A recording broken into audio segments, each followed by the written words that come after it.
What's up? So, after a long, exciting 4th of July weekend, we are so glad to be back and talk about part two of our favorite book, The Seven Habits of Highly Effective People by Stephen Covey. I will hand it over to Chris to start his reflection and then we will get on with it. Yeah, I'm excited for it. So, just a quick heads up to any listeners out there today. Our household did get hit with COVID over the past couple of days, so I might, have a few coughs here. So bear with us as we're going through. Everybody's fine, we're good. But yeah, just wanted to give that disclaimer before we started. That said, today, as you know, just mentioned, we're going to be doing a part 5 reflection for the 7 habits of highly effective people. So today's reflection, the second one, will be the power of a paradigm shift. And I will go ahead and fire up my screen. So this one's actually a pretty heavy topic, and you know the story. You've read it in my book, and we've talked about it many times before. But this first time we'll be sharing it with the audience and having a discussion around it that we can share with other people. The author, Stephen Covey, talks a lot about, in the opening few sections of the book, paradigms in general and how the mental models and unique ways that each of us kind of view the world. He specifically uses the analogy of a map. Like if you're trying to get somewhere or go to the same place as somebody else, like if you're trying to go from New York to Chicago and you're looking at a map that is only showing you Minneapolis, Seattle, or something along those lines, like, it's an impossibility for you to be able to get from New York to Chicago kind of thing if you're looking at the wrong map. So it's that's kind of a paradigm, I guess. It's your lens on the world. It's your map, that where the way that you view the world, right? So for anybody to have communication with each other, they got to be at least viewing things from the same map. Otherwise, it's impossible to communicate. For me, like when I first read this book in February of 2020, like we talked about before this whole journey really began, I understood this, but I don't know that I really understood it, right? Like I was like, oh yeah, that makes sense. Everybody get on the same map and, we can all align and yada, yada, yada. For me, that would all personally change when I personally discovered the power of a paradigm shift with a very personal story that I'll share. So when my daughter passed away on April 22nd of 2020, and this is a few months after reading this book, and we had just left the hospital that day. I will never forget the entire time that I spent with my daughter, but specifically that last 6-8 hours ish that we spent with her as we extubated her, and my wife held her as she passed away. And it was incredibly emotional. I really can't even put into words to you. I know we talk about always be impeccable with your words. I mean, I try to write it in the book that I wrote, but it's something that it's hard for me to even describe. Yeah, there's no words I think that can equate to that emotion that you're feeling. And I can sense some of it based on the word that you chose, but imagining it, if I were in your shoe, using what I think I can see through my eyes. Like I said, I agree. There's no word that can equate with that. Just that feeling and emotions and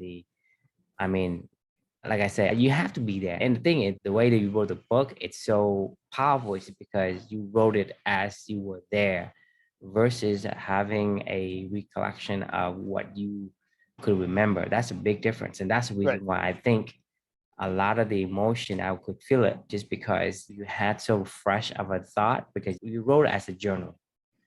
Versus having memories of the past and trying to recall it. That puts you in the place. Exactly. Yeah. I mean, and like you said, there's no way that I could ever adequately, it's an impossible task to try to describe how that feeling was to and I know, honestly, that was by far the hardest thing that I wrote.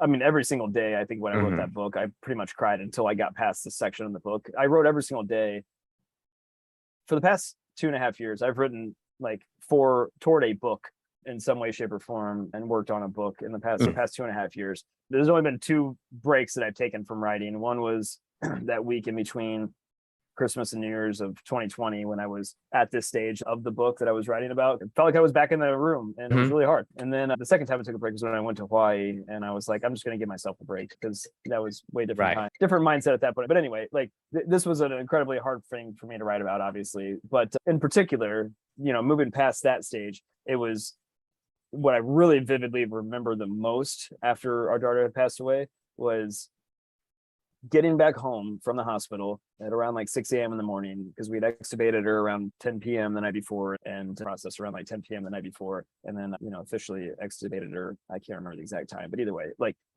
we were up all night long and we were exhausted. We were tired. We'd just gone through something incredibly emotional and something I'll never forget about for the rest of my life. We get home, collapsed in bed at like 6:45, 7 o'clock, something like that, 7:30 in the morning. That was the first time that we'd really had any chance to kind of just let our guard down in general, especially given the last few days of the whole ordeal with Amelia, just always on edge for probably about 5 days straight, basically, and culminating and that experience. And, you know, our bodies just kind of gave out in exhaustion, my wife and I remember waking up after that and just experiencing this pure nothingness. Like everything was just around me. Like, I don't know, it almost felt like I had not a single thought in my head. It was just, I couldn't focus. I couldn't even focus on anything, let alone like one thing, you know, or like meditate or something along those lines. Everything just felt blank. And, you know, it took every ounce of my ability that day to channel my daughter, basically, just even get out of bed and go do these things that we talk about doing every single day that are now routine and easy. But like, you know, using Amelia's strength and what she showed me in her fight, like, was the only way I even got out of bed that day. Somehow I convinced my wife to go take a walk on that day to go honor our daughter and around the time that she was born, which was 5:16 p.m. And, you know, we got out of the house finally, and it was just happened to be like this beautiful spring day. It was April 22nd was the day that she passed away. So if you're familiar with the spring in the Midwest, it's probably one of the most beautiful times of the year is late April, 70 degrees, you know, some days it's kind of hit and miss sometimes with weather, but when the weather's really nice, it's like just gorgeous. Birds are chirping, the grass is green, the flowers are blooming. It's the reason why people stay in the Midwest, you know, for like those handful of days a year that you actually get where it doesn't suck. And it was one of those days, actually. You know, I mean, obviously I wasn't thinking in that regard, but it happened to be one of those days. So, you know, after my wife and I finally got out of the house and we did everything we could, even put a few feet forward to walk out the door kind of thing, to try to go take a walk together, to think about our daughter and everything that we'd been through, just less than, I don't know, not even 24 hours, you know, removed from that whole experience of Amelia literally passing away in her arms. You know, we're walking down the street and it's this beautiful spring day, and everybody, as you can imagine, would be in our neighborhood. We live less than a quarter mile away from a pretty sizable park, and everybody goes up and down our street, in particular, walk by our house all the time to go to the park, you know, from our neighborhood. You know, there's people with all their kids and families and pushing strollers, and they're wandering by, and, you know, they're all excited to be out and enjoying this day and going to the park. And on this other side of the street, there's this couple, or seemingly a couple, I guess, you don't really know, right? My wife was just bawling her eyes out, just uncontrollably sobbing, you know, as she's walking down the street.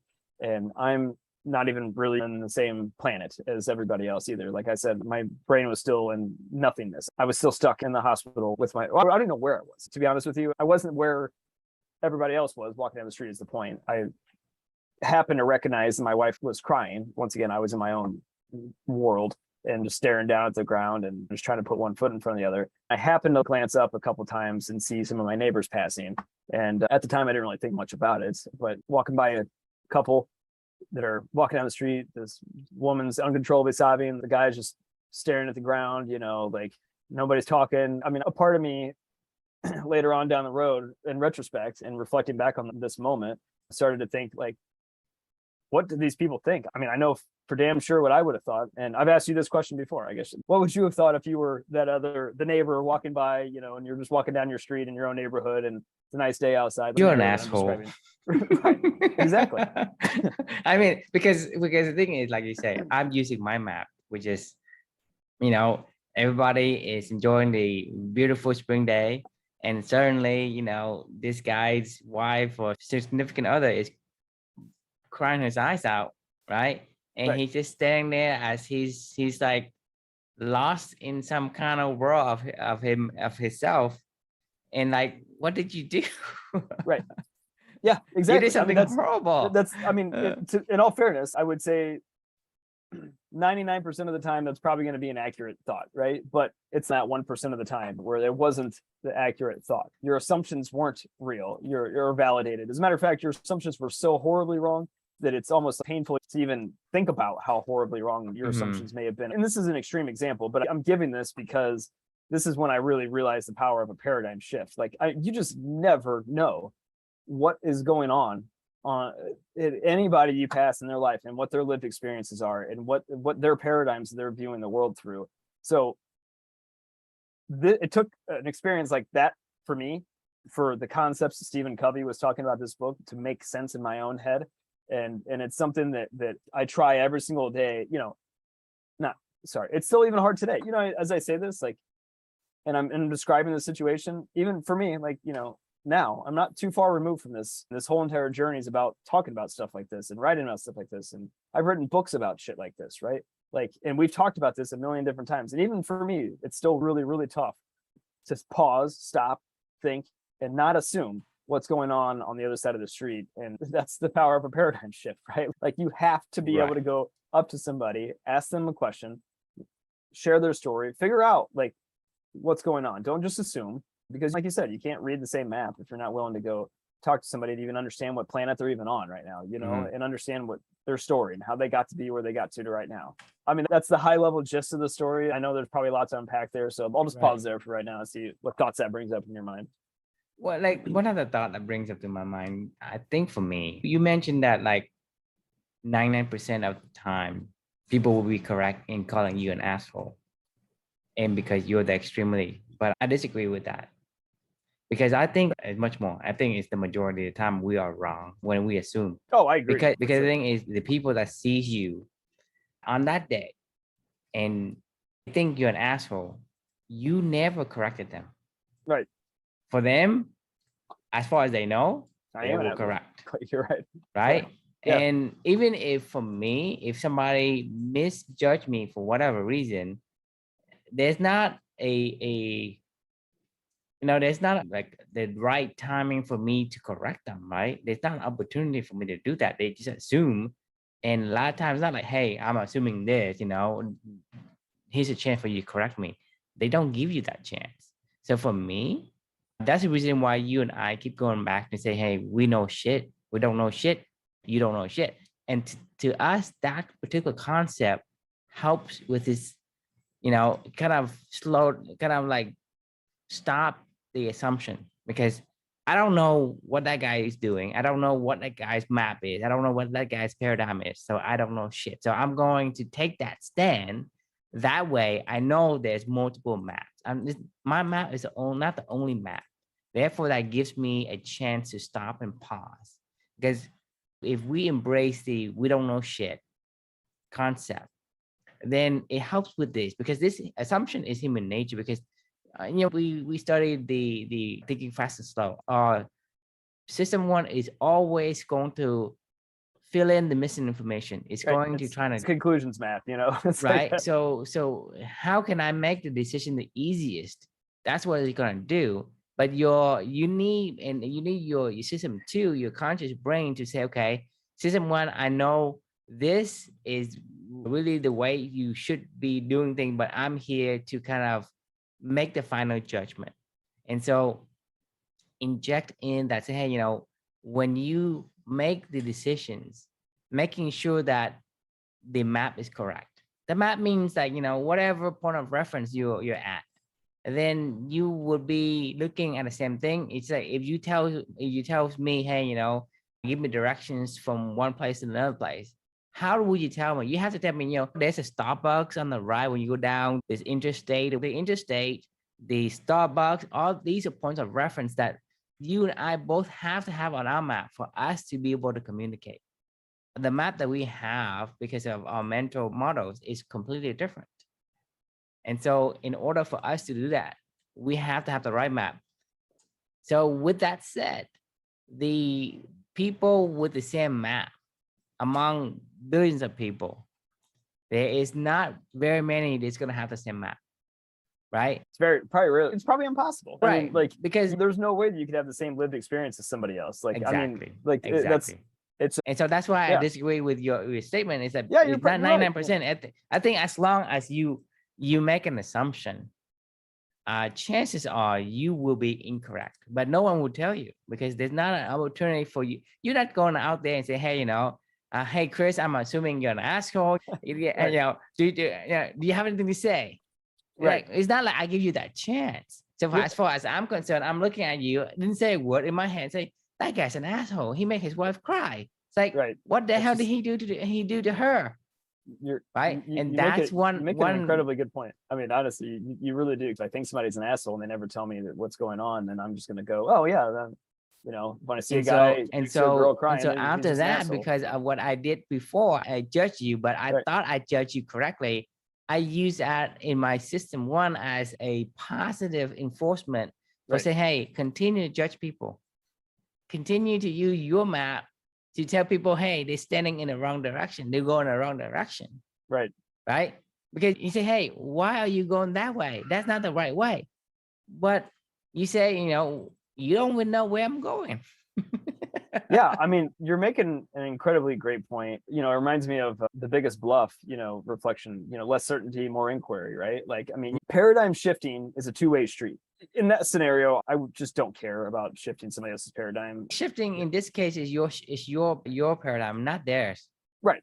right? Because to Correct. me, it makes you a better person. It makes you a more versatile, more powerful person, just because you're able to look at multiple maps. Just like, are you an explorer? Do you want one map or you want a lot of maps Yeah, you with want to zoom in. different, hey, I need a map of these streams.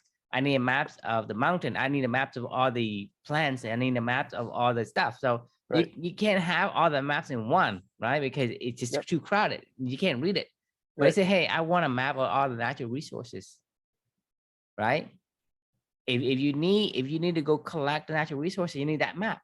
If you know, hey, I need to defend, run a military campaign, I need a map of the terrain, right? And so a different map. Or if you need to give somebody a hug and just say, I'm here to listen, like you need to, that's a different, Right, it's a right. different map. The map is like a mental model. And Right. my friend Eric would say, it's like when one person look at the forest, it's like a businessman, his map would say, hey, the profit I'm going to make from this forest. The guy with an ecologist would say, the impact of all the deers and the animals and all that. So it think different, Yeah. And so they say, to a man with a hammer, everything looks like a nail, right? They're using the same map and they use that to apply to everything else, but it's like forcing a square peg into a round hole, right? It's just one of those things. So if you think about it, if you are able to switch the maps, how much more versatile you will be, how much more powerful you can be as a person. All you're asking is ask a question. Like, I mean, that's really all you're asking, is to not take whatever you see as face value and to go engage in a dialogue with somebody or ask questions to discover more. I mean, it sounds so basic and simple because it is, but it's Right. also, it's scary. I mean, to be Right. fair, putting myself in the other person's shoes in the scenario that I was describing, like, I don't know, maybe I'm walking into somebody that maybe has a gun on him. Maybe he's walking her to the park. Maybe he's kidnapping her. Like, maybe for as sad and of an example that I was giving in this scenario, for a particular scenario that could have been happening, there could be a lot of really dangerous and scary scenarios, and if you open up ask that question, I mean, could be a bad thing. So, I mean, it's good for business because you'll be able to sell better because you are getting to the right need and problem of your prospect, because that makes you a better salesperson. It makes you a better friend. It makes you a better everything. Asking the questions to know what map are we using before we make any kind of response. It makes you a whole person above everybody else. And to me, isn't that a good thing if you can do that? Right. 100%. And it's I mean, also make you a person that's not gullible, because I can trick you. I can make you show you a map and then you basically going to fall for it. Right. If I say, hey, I'm going to a Disney World, and along the way, I saw an animal and he cracks. What is he? I don't know. Exactly. You say, I don't know. Yeah. It doesn't have to be that hard. It's actually a real duck. Right. Or it's actually some quacker person. Yeah, right. I was gonna say it could be anything, because that's the power if you say, because most people assume they have only one map. Yeah, on one paradigm, and they live inside a paradigm. That's fine. You live in that paradigm, which is your environment, right? Because I mentioned Disney, and everybody use Disney as an anchor, right? They anchor, and then they say, well, what's the animal that cracks? It's gonna be Donald Duck, right? 99% will say that. But I can prove you wrong just because, like I say, it's a quacker person, a real duck, or somebody just, yell quack or whatever. And so that's the thing is, if you don't have the ability to shift your paradigm, then you are a one trick pony. You are a Yeah. one-minded person. Yeah. So Everything's a you hammer, like want you said, you want everything's a to, nail, yeah, yeah, exactly. right. To And a no, I mean, to a guy with a hammer, everything looks like a nail it, because he's it, anchored on his particular map. it reminds me of, did we talk about the entrepreneurial roller coaster yet?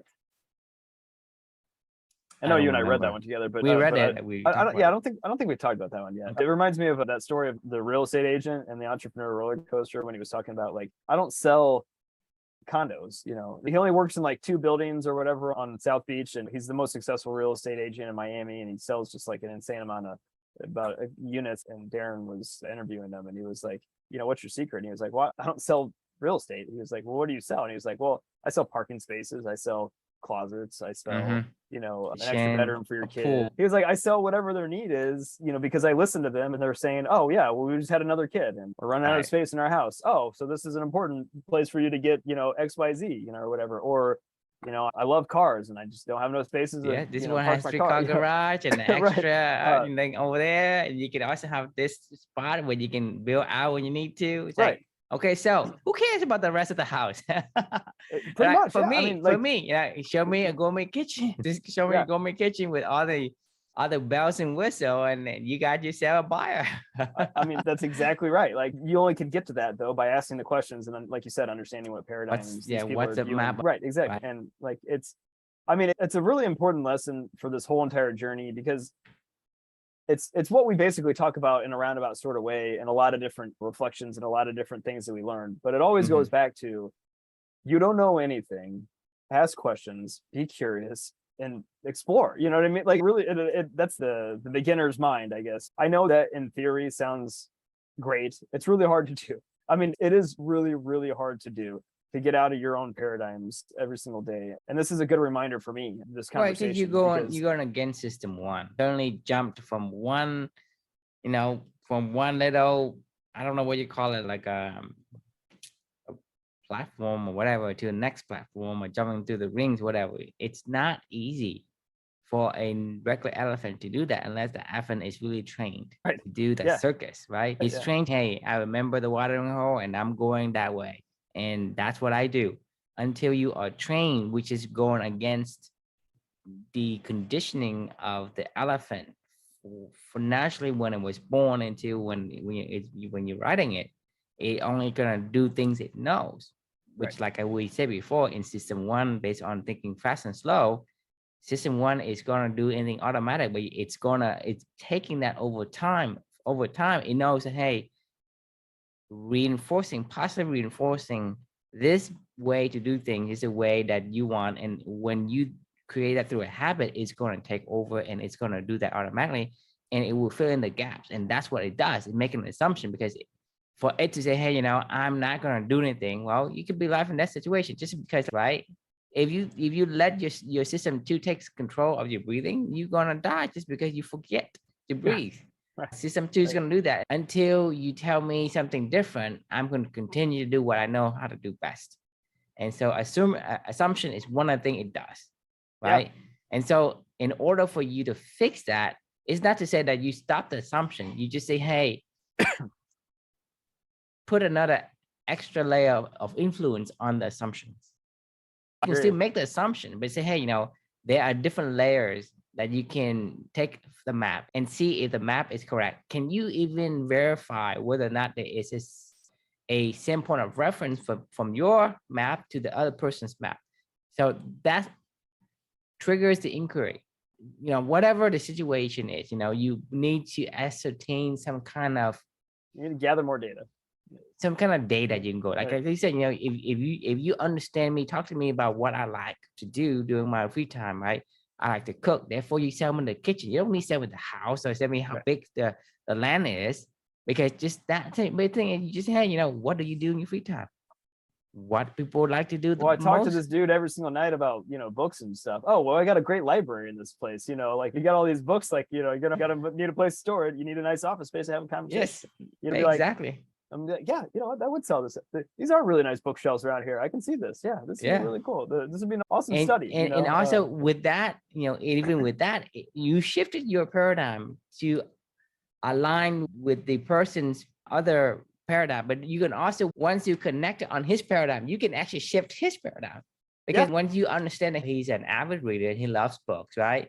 He didn't see the bookshelf, maybe not, but it's easy for him to be hinted on the number of bookshelf the house has, right. and that may shift his paradigm as well. So you're able to shift only when you can align with his paradigm and they connect with that commonality before you can shift his perspective. 100%.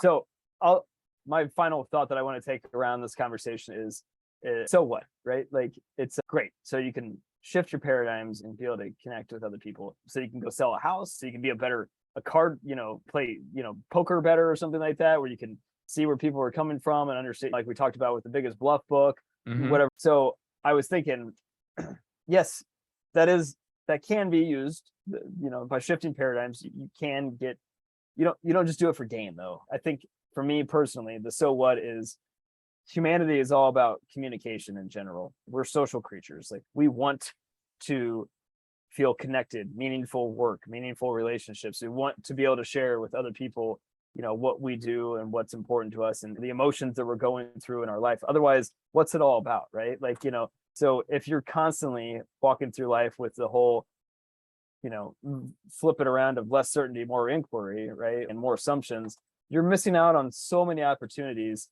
to communicate, connect, to build relationships with other humans out there in the world, and by getting on their paradigm, right? Like, there's a huge missed opportunity for every single person that walked by me that day, walking down that street, like, and walking by my wife and walking down the street and just coming over and putting their arm on us and saying, like, what's going on? Like, I mean, do you want to talk about it or whatever it may have been? And we probably just would have broke down. And I mean, we talked about our daughter. I mean, like, yeah, I wanted to talk about my daughter. I talk about my daughter all day, every opportunity to go, explain to somebody what we just went through during that time. Like, I certainly wouldn't have had words to describe, but I would have, yeah, I wanted to talk about it, Amelia. Like, it would have helped to talk about it versus just keeping things inside and walking down the street. Like, you could have helped somebody else, right? You could have been there for somebody else. You could have built a friendship. You could have met a new neighbor. I say all this stuff to say, like, I'm not good at this myself. I don't do this every single day myself.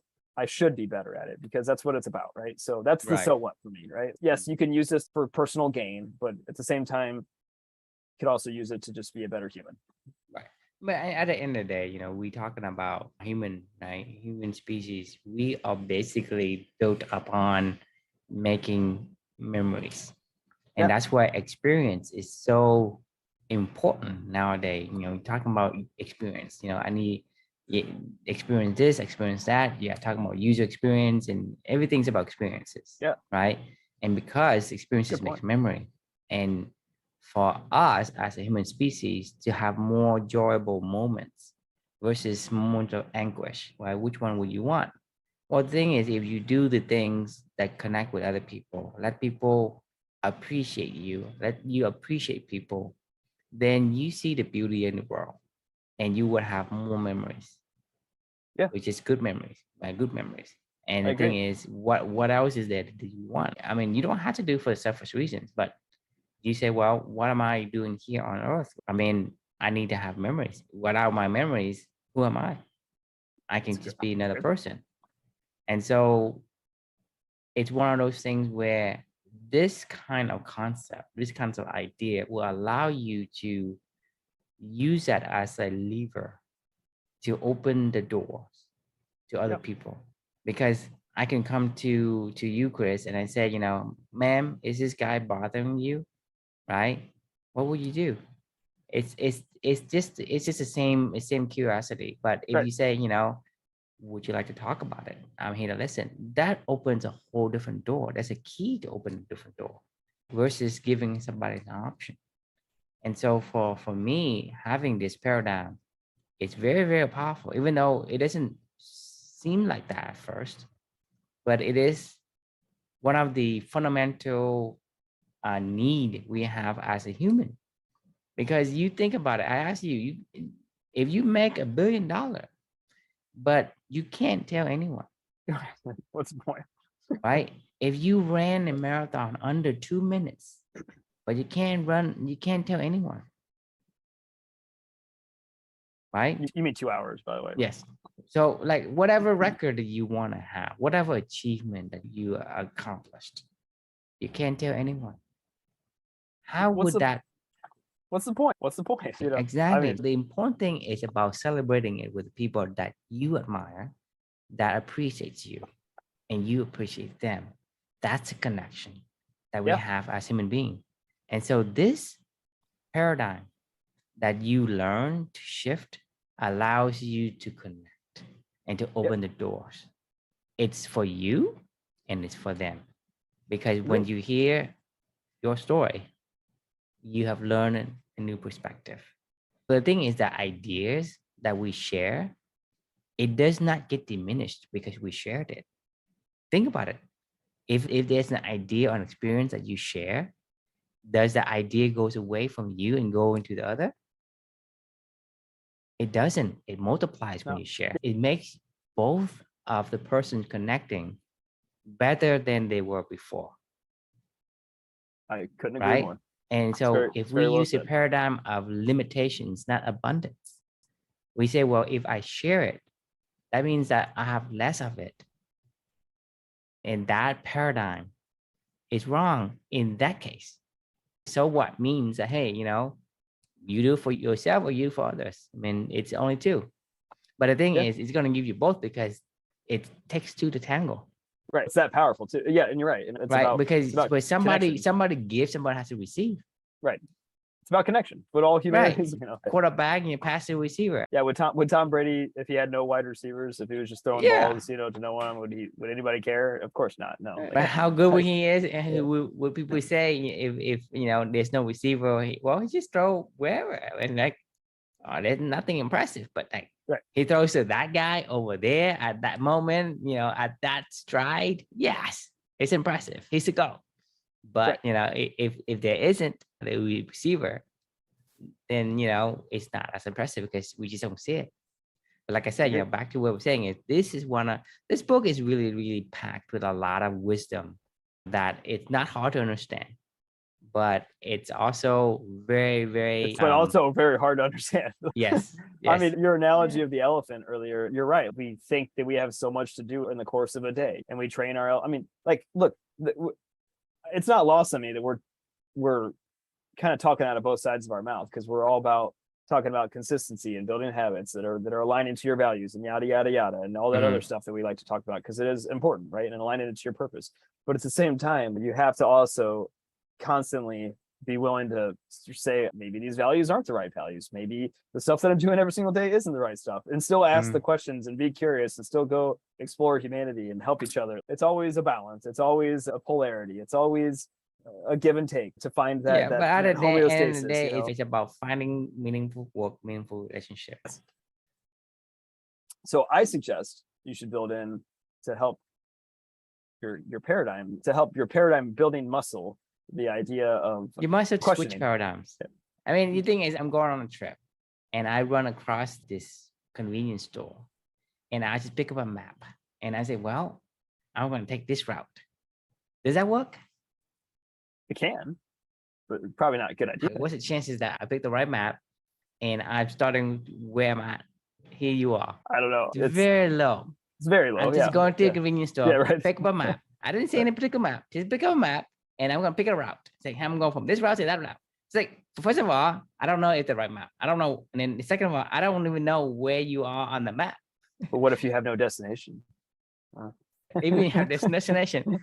It's like you say, I'm going to pick this map. Well, this map say there's this thing here, but then I'm driving on this road. I don't see it.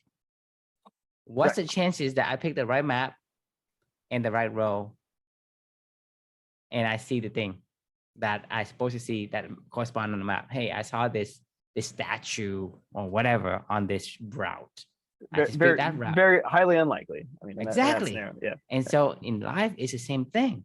Right. You can't just pick a map at random. And in life, there's more maps than there is maps that we're It's talking about, infinite. like physical maps, it's an infinite number. I mean, right? it's every And single so person so is your different. chance of picking the right map, it is so low that you probably win a lottery multiple times before you can pick the right map Yeah. in real life. I mean, But I the thing agree. is, Yeah. just one thing gonna give you the right map. Ask for it. Hey, where am I at? What do you know that I know that it's the same? And then the two maps combined together, and you say, well, I'm on the right map. Allowing your memory muscle to switch out maps as a situation arises. People say, hey, I need a map. Oh, I have a map. Here you are. Right? That's what we do.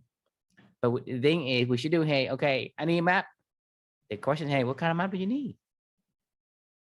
Okay. Right? Think about it.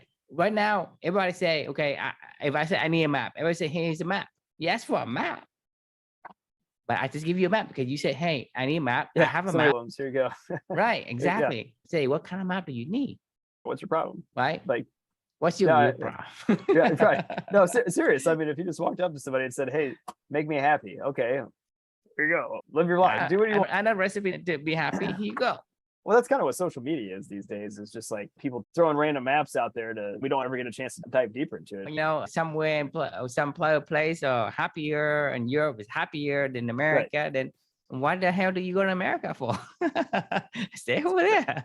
Great And don't question. come Yeah. here. Yeah. I'll sum up my thoughts on this, conversation, I guess, personally. You and I couldn't probably be two more different people when it comes to like a lot of things and our personal maps, right? Like the importance of sharing, having a shared paradigm is the reason why we do what we do every single day, because we've been able to figure out, right? It allows us to get situations where every single day after day after day, we're further confirming that we're still on the same path together. Like otherwise we wouldn't do this shit. Like we would both be like, I don't know where this is going, man. Like, and that's okay. I think we both know why we're on the same path, and we both know how we got on that path, and we both know that where we ultimately want this path to end up someday. And we're going to take our own different approaches to it, but at least we understand together where we're both going, and we're cool with that. And whatever come what may, but like, I don't think there's no way that any of this is possible without us being aligned on the actual destination that we're going and the steps that we want to take along the way. It has to be the same direction. Otherwise, it's going to be, a chore for the other person. And if it's a chore, something that you don't want, then it's not it keeps staying this long. Right. This cannot. Yep. I agree. Right. I mean, because you think impossible about it, it's not like anyone is paying you to do any of these, right? It's not like an immediate reward or like 10 years from now, you have a bunch of money or anything like that. It's not like that, right? It's like, hey, it's just nonprofit. There's no money in it, but yet you and I do this every day for 2 years. Yeah. Right. And if it's not in the same directions, I can't do it for this long. And if you can't do it, you can pretend, but you won't make it this long. I don't care how good you are, Chris. If it's not something that aligns with your values, it's a drag. It's a drag on you. Willpower can only take you so far, Exactly. Yeah. It's a depleting resource. I think we're officially out of time on this one tonight, though. Yes, 7 Habits. This book is really great. Yes. Most people, when they look at this book, they say, well, there's not too much to take out of it, just because, it's like, okay, it's not that complex. Yeah, I know this. But if you really try to study it, it's actually a lot of things that it's not easy to incorporate. Just because it's simple to understand doesn't mean it's easy to incorporate into your life.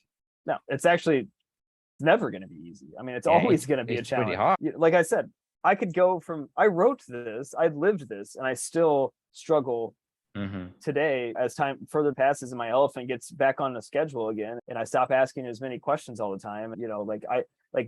It's important that's why this is important for you and I to do this stuff, because it's why it's important for me to write in the first place. It's important for me to experience it and reflect on it in the first place. It's important for me to go learn other ways to embrace it. And then it's important for us to talk about it together and share these conversations together to make sure that you remember shit and to keep it going. It's a never ending journey. Elephant for us, we got to talk about these concepts that we learn. We're talking about the beaver must dam, to a man with a hammer, everything looks like a nail. We don't know shit. These are training the elephants, and we are better for it, just because that is the toolbox that we go to, and in those box we have these tools, and we can use them, right? And we can use them at our fingertips. I mean, even a damn beaver would probably forget how to dam if he spent 2 years not damming, and he'd probably be like, what do I do again? What? I like, Yeah. I like take Do I this get piece and stars? knock this Do thing I down. get Yeah. rocks? What is it? Right. Awesome. All right. Well, can't wait for the conversation tomorrow, and we'll do part 3. And the question we can leave with everybody is, what are the most powerful paradigm shifting moments of your life that you can reflect back on, and how you felt in that moment, and how you can apply that going forward? So go ask some more questions. We will see you all tomorrow. Sounds good. See ya.